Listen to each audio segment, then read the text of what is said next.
Hello बच्चों, कैसे हो आप सब लोग। उम्मीद है आप सभी बच्चे बहुत बढ़िया होंगे और अपने एग्जाम की तैयारी बहुत अच्छे तरीके से कर रहे होंगे। तो लास्ट के 3 डेज में आपकी बेटा क्या रहनी चाहिए स्ट्रैटेजी, उसी से रिलेटेड ये छोटा सा वीडियो है, ultimate strategy for the last 3 days. आओ फटाफट से जानते हैं आपको क्या क्या चीजें करनी है। तो बेटा जो अभी आपका आज का दिन है यानी कि 12th ऑफ मई, इसके अंदर आपको कौन से टॉपिक्स कवर करने चाहिए मेरे हिसाब से मैंने यहां पर लिखे हैं। सबसे पहले आपको कवर करना चाहिए बैंक रिकंसिलिएशन स्टेटमेंट यानी कि बीआरएस का टॉपिक। लगभग 1.5 घंटे का टाइम ये मैक्सिमम लेगा आपसे इसको तैयार करने के लिए। उसके बाद आपको करना चाहिए bills of exchange BOE topic. ये भी छोटा टॉपिक है, इंपॉर्टेंट है, पेपर पॉइंट ऑफ व्यू से 10 मार्क्स के क्वेश्चन इनमें से बनते हैं। तो बिल्स ऑफ एक्सचेंज ये भी लगभग आपके 1.5 घंटा लेगा। और फिर आता है रेक्टिफिकेशन ऑफ एरर, ये भी लगभग आपके 1.5 घंटे लेगा। इसका मतलब ये 3 टॉपिक्स आपको फटाफट से तैयार कर लेने चाहिए, बिकॉज इसके अंदर से आपको पक्का पेपर में सवाल मिलेगा ही मिलेगा। ऐसा नहीं हो सकता है कि इनमें से कुछ भी आपको ना मिले। ठीक है जी। मैंने यहां पर एक टेंटेटिव टाइम जरूर लिखा है, यानी कि आपके पास एक पता होना चाहिए कि आपको कितना मैक्सिमम टाइम इस पर डिवोट करना है। और मैं ये एज्यूम कर रहा हूं कि आखिरी के जो ये 3 दिन है इसमें मैक्सिमम स्टडी आप करोगे, यानी कि कम से कम 10 घंटे की तो तैयारी आप करोगे ही करोगे। 24 घंटे हैं दिन में, 8 घंटे अगर हम सोने के लिए निकाल दें तो फिर आपके पास बचते हैं 16 घंटे। 16 में से भी मैं सिर्फ आपको पढ़ने के लिए कितना बोल रहा हूं, 10 घंटे। तो 10 घंटे या 10 से 12 घंटे के मैक्सिमम मैंने आपका यहां पर टाइम शेड्यूल रखा है इन ऑल 3 डेज। तो पहला काम करना चाहिए आपको बीआरएस। फटाफट से छोटा सा टॉपिक है, फॉर्मेट देखो, 2 4 5 सवाल लगाओ, सारे कॉन्सेप्ट्स तैयार करो और कहानी खत्म। Same goes for bills of exchange. इसके अंदर इंपॉर्टेंट टॉपिक्स मैंने आपको पहले ही बता रखे हैं, पीवाईक्यूज भी करवा रखे हैं सारे के सारे। तो आप इसको कंप्लीट करो, 1.5 घंटा लगेगा मैक्सिमम। रेक्टिफिकेशन ऑफ एरर बहुत छोटा सा टॉपिक है। नॉर्मली जो इसमें से क्वेश्चन बनता है वो बनता है नेक्स्ट फाइनेंशियल ईयर में, जब हम रेक्टिफिकेशन करते हैं पुराने फाइनेंशियल ईयर की गलतियों की। तो वो वाले टॉपिक जरूर देख लेना एक बार। सस्पेंस अकाउंट कैसे बनाते हैं वो सारी चीजें आपको पता होनी चाहिए। सो अगर हम इन 3 टॉपिक्स की बात करें तो लगभग ये 4.5 से 5 घंटे आपके ले लेंगे इस दिन के। बचेंगे आपके पास बाकी के 4 से 5 घंटे आज के दिन के। तो उसके अंदर मैंने आपके लिए रखा है, एक ही फ्लो में चलते हैं ना, ये सारे टॉपिक एक ही फ्लो में चलते हैं कंपनी अकाउंट्स के। सबसे पहले इशू ऑफ शेयर्स, बिल्कुल सेम टू सेम चलता है। डिबेंचर, 2-4 चीजें इसमें एक्स्ट्रा है, writing off losses, interest on debenture etcetera. फिर आता है bonus and right issue, again journal entries. Then there is redemption of preference share and redemption of debenture. ये दोनों टॉपिक्स सेम चलते हैं, रिडेम्पशन के ऑलमोस्ट सेम क्वेश्चन होते हैं। बैलेंस शीट बनानी होती है आपको, ये सारी चीजें आपको कवर करनी होती है इस टॉपिक के अंदर। तो ये भी देखा जाए तो एक ही फ्लो में चलते हैं सारे के सारे टॉपिक्स। इंपॉर्टेंट है पेपर पॉइंट ऑफ व्यू से, पक्का आपको 15 से 20 मार्क्स के क्वेश्चन इसमें से मिलेंगे ही मिलेंगे, 100% मिलेंगे। ऐसा हो सकता है कि शायद इशू ऑफ शेयर में से आपको 15 का आ जाए या 12 का आ जाए या 10 का आ जाए, और बाकी बचा हुआ कोई भी और टॉपिक इसमें से कवर हो सकता है। तो मेरे हिसाब से ये 5 घंटे या मैक्स टू मैक्स 6 घंटे आपके ले लेगा। पहले दिन में आप एक्स्ट्रा स्टडी करना इजीली अफोर्ड कर सकते हो, क्योंकि आज के बाद 2 दिन आपके पास और बचे होंगे अपनी नींद पूरी करने के लिए। ठीक है, तो पहले दिन में आपको बहुत मैक्सिमम तैयारी करनी है, बहुत ज्यादा मेहनत करनी है, एक्स्ट्रा टाइम डिवोट करना है। तो इस हिसाब से आपका आज का शेड्यूल बनता है मोटा मोटा 11 से 12 घंटों का। ठीक है ना, तो ये आपके पास होना चाहिए आज की तैयारी करने का शेड्यूल। फिर चलते हैं अगले दिन 13th ऑफ मई, यानी कि कल क्या करोगे आप। तो कल 3 टॉपिक्स ऐसे हैं जो सेम फ्लो में चलते हैं। मैं जब भी पढ़ाता हूं मैं हमेशा इसी फ्लो में आपको पढ़ाया है। मैंने जब भी बैच में पढ़ाया है, रिवीजन भी कराई है, मैंने इसी फ्लो में करवाई है। तो फ्लो क्या है, सबसे पहले आप फाइनल अकाउंट्स कवर करोगे, जिसमें आप मैन्युफैक्चरिंग अकाउंट्स इंक्लूड करोगे। 3 घंटे मैक्सिमम ले लेगा। सारी एडजस्टमेंट मैंने आपको रिवीजन में भी करवाई थी, अभी के अभी अगस्त्या सीरीज के अंदर, रामबाण सीरीज के अंदर भी कराई है। तो फाइनल अकाउंट्स आप 3 घंटे लगा लो, इनकम्प्लीट रिकॉर्ड्स भी 3 घंटे लगा लो, कोई दिक्कत नहीं है। Give it time, try to do questions, try to complete format. Missing figures निकालने में जो भी आपको दिक्कत आ रही है इनकम्प्लीट रिकॉर्ड्स में, उसके ऊपर आप अपना एक फ्लो बना लो कि आपको कोई भी क्वेश्चन करना हो तो आपको किस तरह से मिसिंग वैल्यूज को कैलकुलेट करना है, उसके लिए कौन कौन से आपको debtor, creditor, stock account etcetera, आपको कौन कौन से अकाउंट्स बनाने होंगे। So all in all final accounts और इनकम्प्लीट रिकॉर्ड्स आपके 6 घंटे ले लेगा, कोई बात, डोंट वरी। फिर कुछ बच्चे ऐसे होंगे जो एनपीओ तैयार करके जाएंगे, और कुछ बच्चे ऐसे होंगे जिनको एनपीओ उन्होंने पढ़ा नहीं है, यानी कि उनको डर लगता है, वो कहते हैं कि सर छोड़ देते हैं। तो छोड़ना है तो छोड़ देना बेटा, डोंट वरी, डोंट वरी। 100 में से अगर आप 10 या 15 मार्क्स का एनपीओ छोड़ भी दोगे तब भी आपके पास 80-85 मार्क्स होंगे टू अटेम्प्ट, और 80-85 में से आपको तो लगभग 50 ही चाहिए, तो वो इजीली मैनेज हो जाता है। अगर किसी बच्चे को लगता है कि वो एनपीओ नहीं कर पाएगा, leave it, don't have any second thought, just leave it, तो छोड़ देना। और जिस बच्चे को लगता है नहीं नहीं मैं क्यों छोड़ू, मैंने तो पूरा का पूरा सिलेबस कर रखा है, उसके लिए मैंने एनपीओ भी दे दिया है, वो 2 घंटे एक्स्ट्रा लगाकर एनपीओ कवर कर लेगा। तो इस तरह से 3 + 3 + 2 8 घंटे हो जाएंगे आपके कल के दिन के। फिर आता है एक बहुत छोटा सा टॉपिक है इन्वेंट्री वैल्यूएशन, लेकिन बच्चों को दिक्कत आती है इसके क्वेश्चन को सॉल्व करने के लिए, इसीलिए मैंने यहां पर 2 घंटे दे दिए बेटे आपको, क्योंकि इसमें से थ्योरी भी आपको करनी है, पीरियोडिक है ना, परपेचुअल सिस्टम एक्सेट्रा, वो सारी थ्योरी भी आपको करनी है, फॉर्मेट भी आपको रिवाइज करने हैं, आपको क्वेश्चंस अलग अलग तरह से अटेम्प्ट करने हैं। तो मैंने यहां पर छोटा सा टॉपिक है फिर भी इसको 2 घंटे डिवोट किए, because I know this is important. अगर आएगा तो 10 मार्क्स का क्वेश्चन इसमें से बन जाता है। तो ऑल इन ऑल यहां पर कितना हो गया बेटा, यहां पर हो गया अराउंड 10 घंटे का काम। देखो पहले दिन मैंने आपको कितना दिया, पहले दिन मैंने आपको मैक्सिमम काम दिया 10, 11, 12 घंटे का, उसके बाद मैंने थोड़ा सा टाइम कम कर दिया, चैप्टर्स भी रिड्यूस कर दिए हैं, चैप्टर भी रिड्यूस कर दिए, और ये 3 चैप्टर तो बेटा सिमिलर ही हैं, इनमें सब में trading, PNL, balance sheet, income expenditure, profit loss, वो सारी चीजें करनी है आपको। इन्वेंट्री वैल्यूएशन छोटा सा चैप्टर, छोटा सा।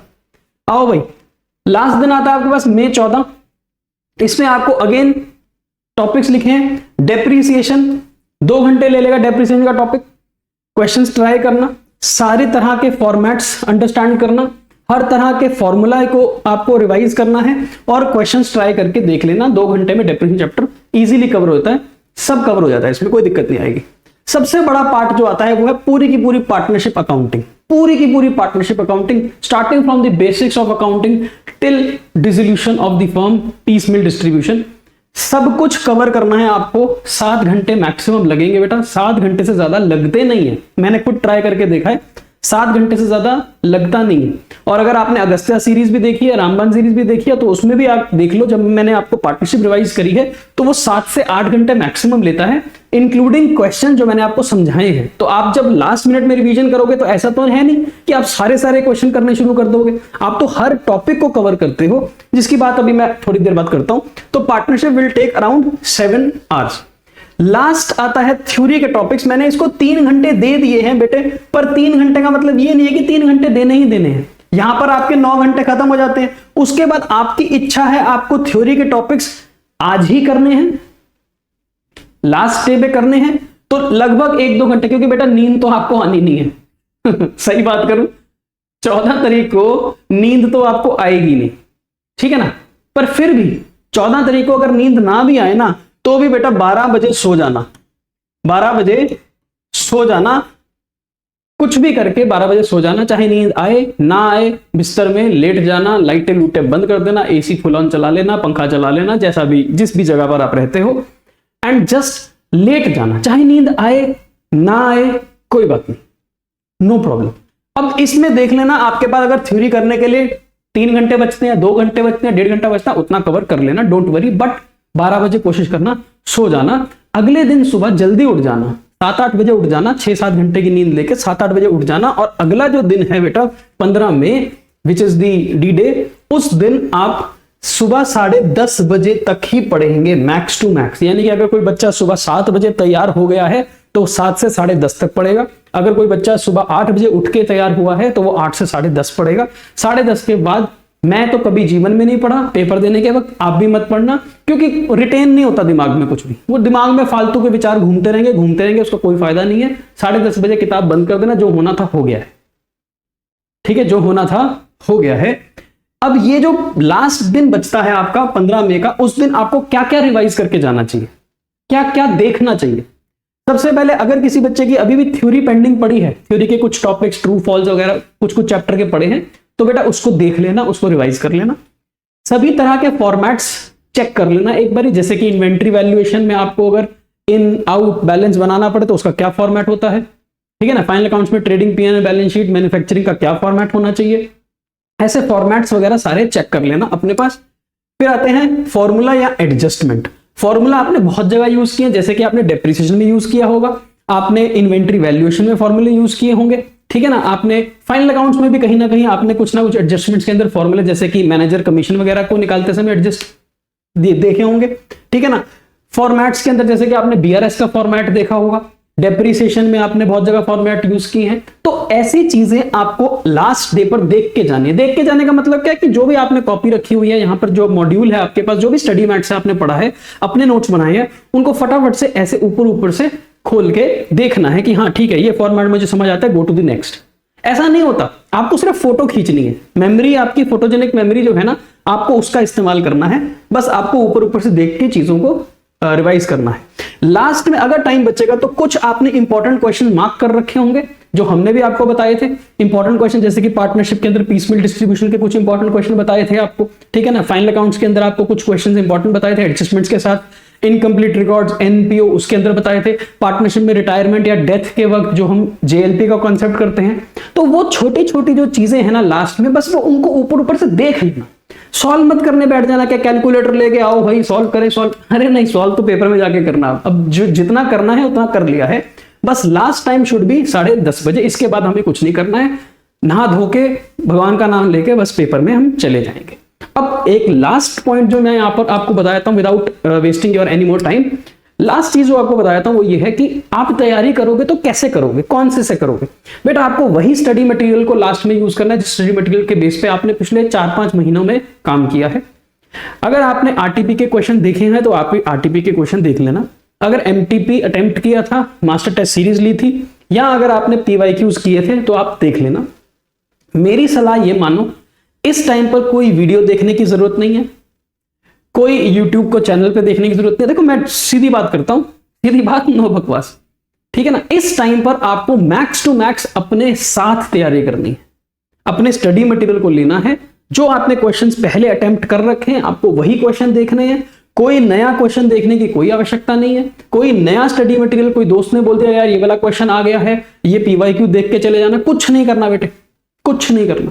कोई नया सवाल अटेम्प्ट नहीं करना, कोई नया टॉपिक अटेम्प्ट नहीं करना, कोई नया चैप्टर नहीं खोल के देखना। जो चैप्टर आपने काट दिया है वो काट दिया है, उसके ऊपर टाइम नहीं लगाना है कि आप सोचो कि नहीं अच्छा एनपीओ मैंने आज तक देखा नहीं है, मेरे पास टाइम है तो चलो एनपीओ पढ़ लेते हैं।